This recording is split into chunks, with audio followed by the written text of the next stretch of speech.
నమస్తే అండి, నా పేరు Lavanya. Welcome back to Bhimavaram special kitchen. సాధారణంగా సున్నుండలు చేయాలంటే చాలా పెద్ద పని అని ఫీల్ అవుతూ ఉంటారు. అలా కాకుండా నేను చెప్పే పద్ధతిలో చేయండి, మీకు పాతకాలం నాటి సున్నుండల టేస్ట్ వస్తుంది. అలానే సిటీల్లో ఉండే వాళ్ళైనా విదేశాల్లో ఉండే వాళ్ళైనా కూడా చాలా సులభంగా తయారు చేసుకోవచ్చు, తిరగలి లేకపోయినా సరే.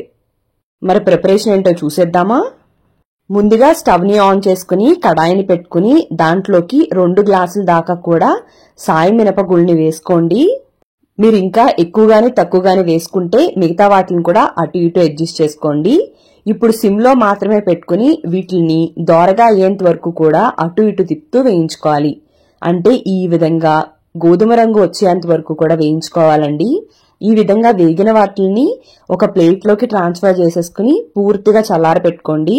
ఇప్పుడు అదే కడాయిలోకి మనం ఏ గ్లాస్ తో అయితే సాయి మినపగుళ్ళని తీసుకున్నామో అదే గ్లాస్ తో 1/2 గ్లాస్ దాకా కూడా పట్టున్న మినపగుళ్ళని తీసుకోండి. వీటిని కూడా దోరగా వేయించుకోండి. సాధారణంగా సున్నుండలు పూర్తిగా వీటితోనే చేస్తారు కదా. పూర్తిగా వీటితో చేస్తే తిరగలు కంపల్సరీ కావాలి. తిరగలు లేని వాళ్ళు ఈ పద్ధతిలో చేసుకుంటే సేమ్ మినప పొట్టుతో చేసిన వాటికి ఎలా అయితే రుచి వస్తుందో వీటికి కూడా అదే రుచి వస్తుంది. మినపగుళ్ళు లేని వాళ్ళు అలా పొట్టు మినపప్పు కూడా యూజ్ చేసుకోవచ్చు. వీటిల్ని కూడా మంచి కమ్మగా అయ్యేంత వరకు కూడా వేయించుకోండి. నోట్లో వేసుకుంటే రుచి తెలుస్తుంది.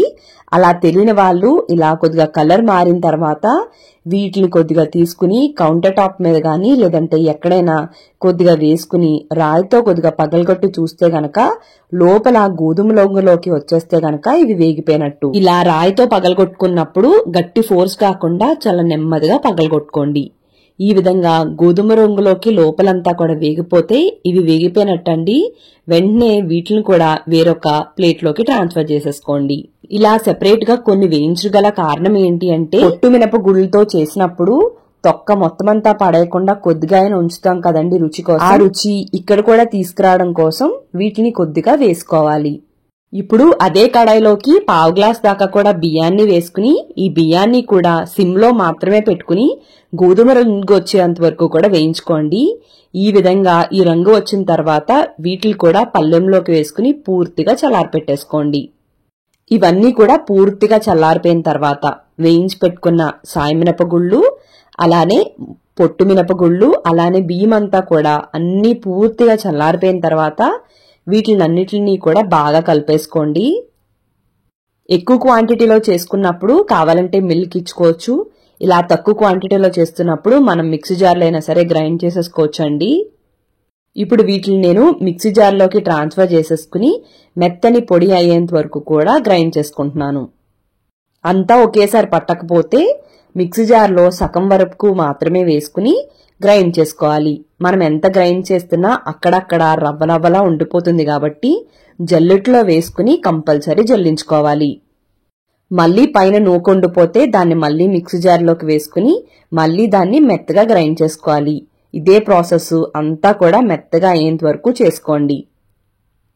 రవ్వ అంతా కూడా పక్కకు పెట్టి లాస్ట్ లో వచ్చిన రవ్వ అంతా కూడా గ్రైండ్ చేసుకోవచ్చు. ఈ విధంగా సున్నిపిండిని రెడీ చేసుకోండి. ఇక్కడ నాకు లాస్ట్ లో 2 టేబుల్ స్పూన్ దాకా రవ్వ మిగిలిపోయిందండి. ఇది మిక్సీ జార్లో వేసినా నలగదు కాబట్టి దీన్ని నేను ఇడ్లీ గాని దోశ గాని వేసుకున్నప్పుడు ఆ పిండితో దీన్ని గ్రైండ్ చేసుకుంటాను. ఇక్కడ నాకు ఈ సున్నిపిండి 3 గ్లాసుల దాకా వచ్చిందండి. పైన ఒక 2 టేబుల్ స్పూన్లు ఎక్స్ట్రా వచ్చింది. ఇప్పుడు నేను ఇక్కడ మీకు 2 గ్లాసుల సున్నిపిండితో సున్నుండలు ఎలా చేసుకోవాలో చూపిస్తున్నాను. మిగతాది ఎయిర్టైట్ దాంట్లో గాని గ్లాస్ జార్లో గాని వేసుకుని స్టోర్ చేసుకుంటే 3 నుంచి 4 నెలల వరకు కూడా పాడవకుండా ఉంటుంది. మనకి ఎప్పుడు సున్నుండలు కావాలంటే అప్పుడు వీటిని తయారు చేసుకోవచ్చు. 2 గ్లాసుల సున్నిపిండికి 2 గ్లాసుల బెల్లం పొడి అయితే 100% కరెక్ట్ గా సరిపోతుందండి. ఇక్కడ నేను బెల్లం పొడి తీసుకున్నాను. ఒకవేళ మీరు తీసుకున్న బెల్లం పొడిలో అక్కడక్కడ పలుకుగా ఉంటే గనక ఇప్పుడు సున్నిపిండితో కలుపుకున్న తర్వాత 2 కలిపి మిక్సీ జార్లో వేసుకుని ఒక్కసారి గ్రైండ్ చేసుకుంటే ఎక్కడా కూడా పలుకులు లేకుండా కూడా మెత్తగా అయిపోతుంది అన్నమాట. ఇలా బెల్లాన్ని సున్నిపిండిని అంతా కూడా బాగా కలిపేసుకోండి. ఇలా బాగా కలిపేసుకున్న తర్వాత దీంట్లోకి బాగా వేడి చేసి పెట్టుకున్న నెయ్యిని వేసుకోవాలండి. నెయ్యిని మనం సున్నుండల పిండిలో వేస్తున్నప్పుడు నొరగలా వస్తుంది చూసారా, అంతవరకు వేడవ్వాలి. లైట్ గా నెయ్యి కరిగించుకుని సున్నుండలు చేసుకుంటే అంత రుచి రావండి. ఇలా నెయ్యి బాగా కరిగితేనే సున్నుండ్లకి రుచి పెరుగుతుందన్నమాట. ఇది వేడిగా ఉంటుంది కాబట్టి ముందు గరిటెతో జాగ్రత్తగా కలిపేసుకుని ఆ తర్వాత చేత్తో అంతా కూడా బాగా కలుపుకోండి. కలుపుకున్నప్పుడు తెలిసిపోతుందండి నెయ్యి సరిపోతుందో లేదో. అప్పుడు అవసరమైతే కొద్ది కొద్దిగా వేసుకుంటూ మళ్ళీ దీన్ని జాగ్రత్తగా కలిపేసుకోండి. మనం కలుపుకున్న తర్వాత దీన్ని కంపల్సరీ ఒక వైపుకి ఇలా నొక్కేయాలి. దానివల్ల నెయ్యి ఆరిపోకుండా ఉంటుందన్నమాట. ఇప్పుడు కొద్ది కొద్దిగా తీసుకుంటూ సున్నుండలాగా చేసుకోండి. ఒకవేళ చేతికి చక్కగా ఇలా రౌండ్ ముద్దలా అయిపోతే గనక సున్నుండలో నెయ్యి సరిపోయినట్టు, లేకపోతే గనక మరి ఇంకొంచెం వేసుకుంటూ వీటిని నొక్కేసుకోవచ్చు అనమాట. ఫస్ట్ చేతితో తీసుకుని రౌండ్గా చేసుకుని ఆ తర్వాత 2 చేతులతో చూపిస్తున్న విధంగా ఇలా నొక్కుంటే సున్నుండ్లు అస్సలు విడిపోకుండా ఉంటాయన్నమాట. ఫస్ట్ టైం చేసేవాళ్ళు కొద్దిగా కష్టం అనిపిస్తుంది కానండి, తర్వాత చాలా ఈజీగా ఉంటుంది. కలర్ కూడా చూసారండి ఎంత పర్ఫెక్ట్ గా వచ్చిందో సున్నుండ్లకి. ఇదే విధంగా మిగతా వాటిలన్నిటిని కూడా ఇలా సున్నుండ్లా నొక్కేసుకోండి. పండగలప్పుడే కాదండి, ఉట్టప్పుడైనా సరే పిల్లలకి గాని పెద్దవాళ్ళకి గాని ఎవరికైనా కూడా పెట్టొచ్చు.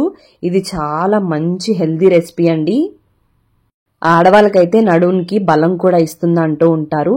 ఇలా సున్నుండలు చేసుకుంటున్నప్పుడు చేతికి అంటుకుపోతూ ఉంటుంది కాబట్టి గరిటెతో జాగ్రత్తగా దీన్ని ఇలా తీసేసుకుంటే ఈజీగా వస్తుందన్నమాట.